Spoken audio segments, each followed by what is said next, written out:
Welcome to Stoked with Megan McPhail, the podcast that helps you get super effing jazzed about your work, life, and bank account. I'm your host, Megan McPhail, a former burnt-out emergency veterinarian that quit my hard-earned career to become a seven-figure business coach, entrepreneur, and elopement photographer. Now I'm living a life I absolutely love, full of travel, adventure, and financial abundance, and I am hell-bent on inspiring others to do the same. Are you ready to say goodbye to the 9-to-5 grind and start going after some big, bold dreams? Then let's dive into this week's episode. Hey, it's your host, Megan McPhail. And your co-host, Todd Reedy. And today's episode is all about pricing psychology, because pricing is terrifying as an entrepreneur. It's really hard to develop a pricing strategy that works, whether you're a photographer, whether you're a coach, whether you're selling high-ticket items, low-ticket offers, whatever it is. Understanding pricing psychology can help you. And I want you to take this information and use it ethically. I'm always about doing everything in a way that feels good to you, that doesn't feel icky or like a used car salesman or like you're trying to pull a fast one or whatever. You can use pricing psychology to upsell in a way that's not really upselling. I use it as a way to encourage people to do things that I know are the best for them without having to actually say, you should do this. But anyway, let me just get right into it so you can see what I mean. But yeah, I want it to be ethical. I don't want you to use this to try to run some gimmicks or something like that, or sucker somebody into purchasing something from you. So, okay. First of all, there's something called the price-quality relationship, which is really simple to understand. Basically, things that cost more are perceived to have more value and be of better quality, essentially.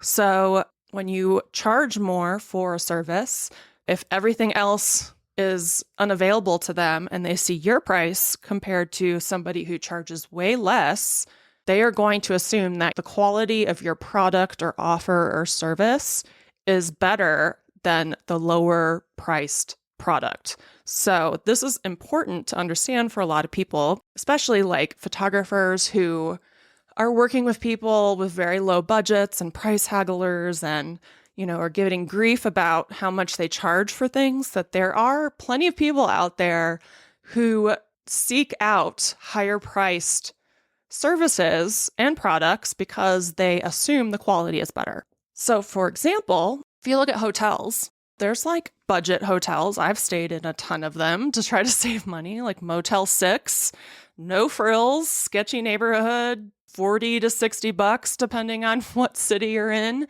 There's a market for those. There are people who want to stay in places that are super freaking cheap, don't even have a mini fridge, the bed is awful and uncomfortable, but they don't care. They just want a cheap hotel for the night.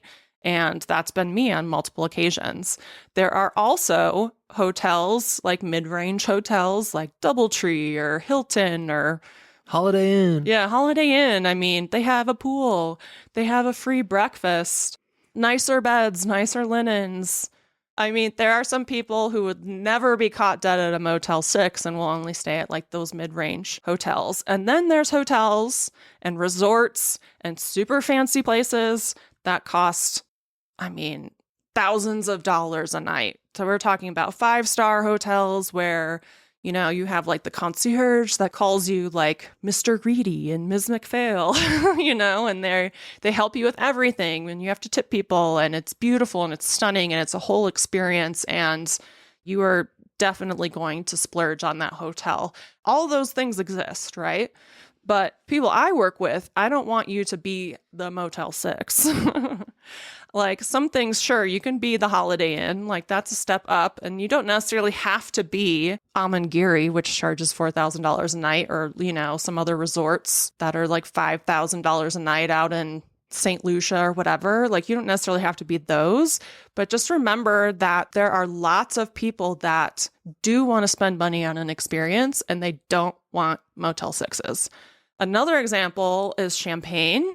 If I go to a nice restaurant and want to pop a bottle of champagne because we just hit a big milestone or achieved a big goal, and I'm I don't want to just do let's say there's like an $8 bottle of champagne, a $40 bottle of champagne, and then a $150 bottle of champagne on the menu. Like, which one are you going to say is the best quality?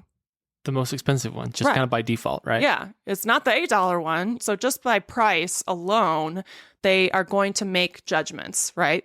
And there's likely a bunch of like mid-priced hotels, mid-priced champagne bottles, all that kind of stuff, and only like a small amount of really expensive things. And those really expensive things tend to have less competition because they're not priced the same as other things. So that's one thing I've noticed as I've gotten to be one of the higher priced elopement photographers, that there's just not as much competition up there. There's only so many of us. And for the people who are searching for somebody who charges a lot because they see them as better quality and like they trust them because they cost a lot, yeah, there's just not as much competition up there. So not everybody wants a good freaking deal. Not everyone wants to stay at Motel 6. Not everybody is a price haggler that's trying to get away with a really cheap service or product. Not everyone wants to wear clothes from Walmart. So the price quality relationship is super important to realize that by charging more, people are just automatically going to see you as higher quality. And I think that's probably stemmed from kind of the term that we probably all have learned when we were growing up, like you get what you pay for, right? Yeah. Which is true for the vast majority of things. Yeah. So that's important. So another thing we can utilize is a lot of people don't really know how much photography services should cost, or coaching services, or how much an online course should cost, or a workshop, or whatever. Like the people wanting to purchase these things often don't know what the price should be. So another thing that we could use as far as pricing psychology goes is price anchoring, where we show a higher price first. So that's also, I mean, a lot of clothing stores kind of do this, I think, unethically when they're like 50% off. Instead of $60, it's $30, but really it's always been $30, So that's a way that you could use price anchoring kind of unethically by like jacking up what the price is supposed to be and then like getting a percentage off of it. So that's one way to do it. The way I like to do it as far as photography goes is always showing my biggest package first. And it's the package that has all the bells and whistles. It's multiple days. It's 12 hours. It's got an album involved. It has an adventure session. It's just like everything you could possibly want. And it's like super expensive and nobody gets it because nobody wants all that stuff. But I use it to kind of like prime people's brains to be like, okay, if you're the type of person that wants all the bells and whistles, it's like $15,000.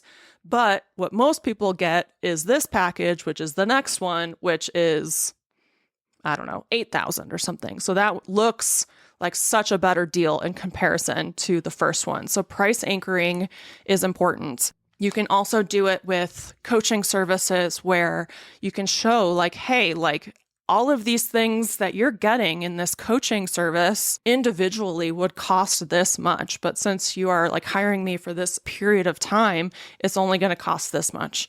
So price anchoring is super important because not only does it kind of teach them what the prices are and what things would be kind of individually or without the sale or without all the bells and whistles, it kind of primes them to then see what the real price is or what you really want them to purchase. It makes that seem like a better deal to them. There's also the decoy effect, which I also utilize. And it's basically introducing another, like a third option to people that has a lot less perks or benefits to it and is not that much less expensive. So it's kind of also like price anchoring a little bit, but really it's supposed to get people to purchase like the package that you want them to. So I have my super huge bells and whistles package, and then I have the package I want them to purchase right after that. And then after that, I have a decoy package, which has limited availability. It has less hours, but it's not that much cheaper because to hire me, really, I mean, most of the money for hiring me is like the planning process, blocking off the date in my calendar, traveling to you, all that kind of stuff. So whether you book me as an elopement photographer for 4 hours or 8 hours, there's not a big difference there. So why would anybody want to book me for 4 hours when they could book me for 8 hours and it's not that much more expensive? So that's decoy pricing. And that decoy, or the lowest price or the lowest package, is kind of the lowest barrier of entry for you to do work with somebody. Yeah. Right. So like if someone did book that low package, which happens very rarely, if ever, it would be something that you would do the work and you'd be happy with it. But it's like the bare minimum of what would get you out of bed to go do some work. Exactly. Yeah. And then all of these things kind of compound on each other. So there's also the center stage with pricing psychology. So if you have 3 options for people, and I have a price anchoring option, I have a decoy option, and then I have my middle option, which is what I want people to actually purchase from me. Center stage is also a phenomenon where people notice products in the middle more than on either side and are most likely to purchase things in the middle when presented with like a 3-tier pricing strategy. So not only am I using the price quality relationship by having high prices to begin with, so they automatically think I'm hot shit. They know I'm good quality because I charge so much. I'm using price anchoring by having like a really high package. I'm using the decoy effect by having a package that costs a lot but doesn't offer that much. And then I'm using center stage by having my favorite package, the one that I book 99% of the time, right in the middle. And it just looks like a great deal because it's next to something really high, something not that much lower than it. And it's just like the perfect package for every elopement couple. And so I'm utilizing pricing psychology to encourage them to book me for an 8-hour day. And I don't feel bad about that because everybody should have a photographer for at least 8 hours on their elopement day. I will die on that hill. Every time we finish an elopement that's 8 hours, people wish it lasted longer, right? Yeah. Including us. Yeah. Right? Because there's always one more shot or one more location or one more pose. Or we just loved hanging out with them. Yeah. Or there's just so much more cool stuff that we could do. So that's really how you can utilize all the different pricing psychology for photographers, at least. Make it easy, have 3 packages, utilize price anchoring, the decoy effect, center stage. Understand that not everybody wants a great freaking deal. Not everybody wants to shop at Walmart and buy the cheapest champagne and stay at Motel 6. There's plenty of people out there who want to invest in a service or a product or an offer that they are really passionate about. I don't really utilize these things as much for my coaching business. I do utilize price quality relationships. My pricing for my coaching, instead of utilizing psychology, it's more about return on investment. So for like business to consumer stuff where I'm serving consumers instead of other businesses, they don't really get a return on their investment. So it's literally just you're paying for a service. You're not making money from the deal. So I don't have to utilize as much psychology for my coaching services because it's more about the messaging where I'm like, hey, you're going to make money by signing up for this. I'm going to help you figure out what's wrong in your business so that you can make more money, and I expect you to 10x your investment, right? So I don't have to really utilize pricing psychology for coaching. The way to think about it from like the whole pay in full price of things with coaching, there's a lot of payment plans involved with coaching, and that has a whole psychology to it because I've found and I've learned from other coaches that there are like dropping $5,000 or $6,000 as a lump sum on coaching is very scary to people, but like spreading it out over several months is more comfortable. And then what those monthly payments are, people have different thresholds for what they're comfortable with there. So something that costs $100 or $200 a month can be a no-brainer for some people, but as soon as it's like $500 a month, they're like, okay, I can make that work. $800, $900, $1,000 a month is super freaking scary. Being able to make payment plans for people that want to work with me has not only helped a lot of people get their foot in the door with coaching, but also it's nice for me to get monthly payments. So that's how I utilize pricing psychology in both my businesses. I know Todd's utilized my same pricing structure. How's that worked for you? Good. The 3 pricing where you have the high, medium, low, and kind of pushing people to the quote unquote most popular in the middle, which is what I want to sell and what I think is the best value and the best product or the best package. I think that works pretty well. Yeah, you get the occasional person purchasing the lowest one, the occasional person paying for like the top one, which then is also a good indicator that maybe it's time to raise prices too. Yeah, right? that is true. Oh, I've taught you so well. Yeah. So can I kind of do a rapid fire of Q&As of kind of common pricing questions that you get often? Ooh, yeah. That I know you feel all the time, but Oh, that's so smart. I'm going to put you on the hot seat. Oh, man. I know. Normally, I'm coming at these podcast episodes having like a plan for what I want to talk about. And Todd's just like, I have no idea what's going on. And now I have no idea what's going on. So yeah, let's hear these questions. Okay. I mean, you answer these probably every day. Yeah. So do you recommend putting your full pricing on your website or just a starting price? So for my coaching, I have my full pricing, even though people never see it, but my full pricing is on there. You can also do that for photography. There's pros and cons to both. If you want more inquiries, then I would just put your starting price on there. If you want less inquiries, but more quality inquiries, I would put your full pricing on there. But yeah, you can do it either way. There's not like a wrong way or a right way. It's just like, if I want more inquiries, I will just put my starting price on Hazel and Lace. If I want less inquiries, like if I'm getting too many and I'm overwhelmed and I'm saying no to them, and then I'll just put my full pricing on there. So anybody that inquires just knows right off the bat what they want. Okay. Next question. Yeah. For, say, pricing a given service, do you recommend doing like a round number or like say the round number is going to be $1,000. Mm-hmm. Do you recommend keeping it at that round number, putting it at like $9.99, or some other kind of more specific number that isn't necessarily a 99, but to show more specificity of, like, call it $9.57? Okay. There's a lot that goes into this too. So as far as like high ticket items like elopement photography services, coaching services, I always want it to end in zeros. I want it to be like 5,000 or 4,800 or 45 or 5,200, something like that.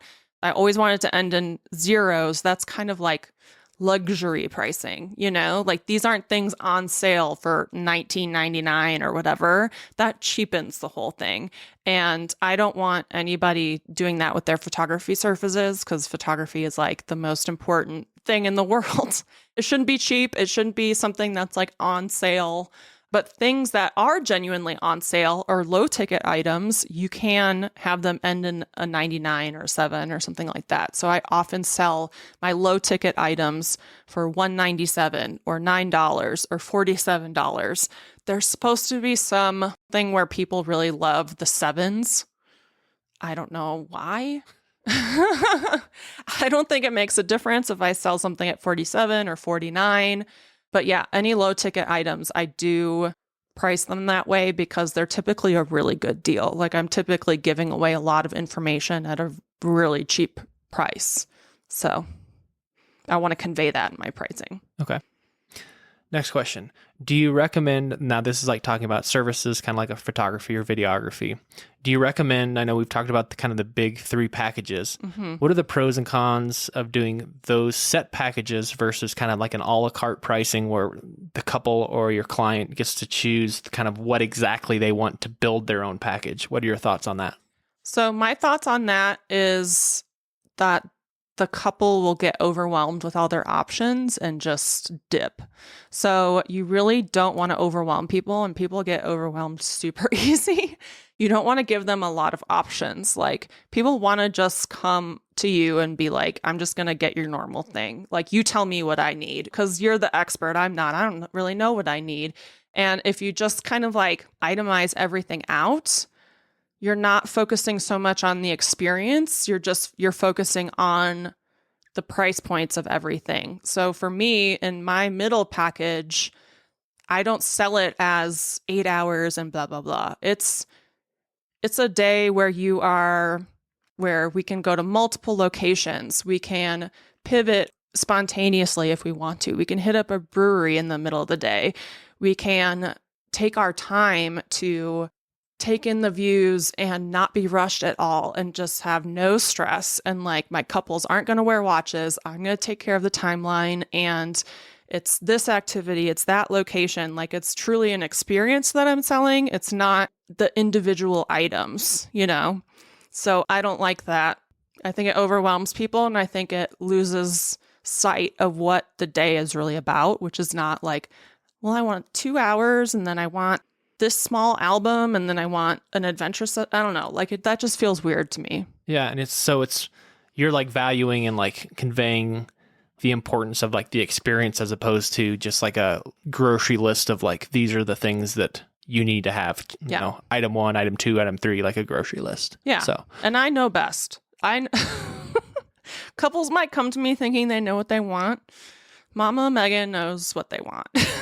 I know what's best for them. Yeah, I don't want it to be that transactional, like pick the things that you want. I want it to be more like, let's create the experience. And then I don't want you to worry about how all the things come together. It's just this price and I'm going to create the experience for you. That's what I want it to be like. And I'm sure that like on the other side, being a customer, I'm talking this through as we're like planning our own elopement of like, there are things that I'm not an expert in. And so it's comforting being a customer to like kind of lean on them and be like, hey, you're the expert here. Tell me what your recommendation is or what is the most popular. And so taking ownership of that on the service provider side of like, yeah, they want to be helped. They want to be served. I think it's important that we need to like wrap our head around that and like know that we're providing value because they probably haven't eloped before. They probably haven't gotten married before. Probably don't know anybody who's done this before. Or hired a photographer just in general. It takes a lot off their plate. Yeah. And that's what happens at higher price points is people don't want extra work on their end, you know? They want to hire you to do the extra work for them. They don't want to think about all the individual things. They're normally already overwhelmed and tired from work and dealing with, you know, aunt so-and-so who doesn't even want them to elope or whatever. Like the last thing they want to do is feel like they have to be in charge of the experience when they really want to pay somebody to be in charge of it for them. Okay. So next question would be along like specific numbers on, again, we're on the elopement photography example. What do you think is the difference between a $3,000 elopement photographer versus a $5,000 elopement photographer? So I get that question a lot. Yeah, because I think I really push people to charge at least $5,000 for elopements. And I think they get really scared that there's some level of service that you need to provide at $5,000 that is above and beyond what you provide at $3,000. And that's just not the case. Like the level of service is pretty much the same. I mean, as I've charged more, I've definitely felt more and more confident as an elopement photographer and guiding people through the planning process and stuff like that. But I'm not doing anything different than I was when I was charging $3,800 for an 8-hour day. You know, like there's really no difference. It's just you and your personality, you know, like you're providing a different experience compared to everybody else because you're a unique, special, quirky, weird individual. So hopefully that pricing psychology episode was helpful, especially if you are a photographer struggling with your pricing. I do have an online course called Price It Right that goes over all of this, including your cost of doing business and the 4 different types of people that purchase from you and how to raise your prices, like a actual worksheet on what your prices should be. So if you want that, you can head over to my website at www.meganmcphail.com. And as always, if you have any questions, just hit me up on Instagram and I'll see you next week. Thanks so much for joining us on this episode of Stoked with Megan McPhail. If you enjoyed the show and you'd like to help support the podcast, please subscribe, leave a review, and tell a friend. If you're looking for more inspiring content, check us out on Instagram at Stoked with Megan McPhail.